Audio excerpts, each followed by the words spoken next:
Terkuak, posisi jet pribadi Harvey Boyce diduga beraktivitas di Singapura sudah disewakan lebih dari 270 kali. Suami aktris Sandra Dewi, Harvey Boyce, ditetapkan sebagai tersangka korupsi yang merugikan negara hingga 271 triliun rupiah.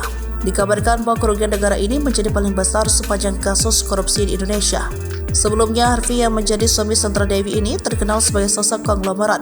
Bahkan Harvey Boyce diketahui membeli sebuah jet pribadi sebagai hadiah kelahiran untuk putra pertamanya, Rafael Boyce. Sejumlah cerita baru muncul dari kasus korupsi yang menyeret suami Sandra Dewi, Harvey Boyce. Namun, jet pribadi Harvey Boyce diduga sudah beroperasi dan disewakan ratusan kali sehingga belum disita.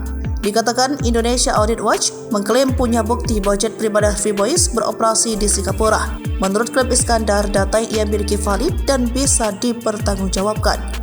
Diceritakan Iskandar Sitorus, Bandara Seletar merupakan bandara kecil yang biasa difungsikan untuk menampung pesawat-pesawat non-komersil seperti jet pribadi.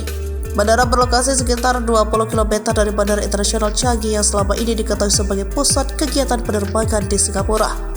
Kata Iskandar Sitorus lagi, siapapun yang menitipkan pesawatnya di bandara tersebut diperkenankan untuk melakukan kegiatan apa saja. Menurutnya, catatan Iskandar, pesawat itu sudah disewakan sebanyak 270 kali untuk berbagai kepentingan. Sampai saat ini, Kejaksaan Agung RI belum memberikan pernyataan lebih lanjut terkait jet pribadi yang dimiliki Harvey Boyce.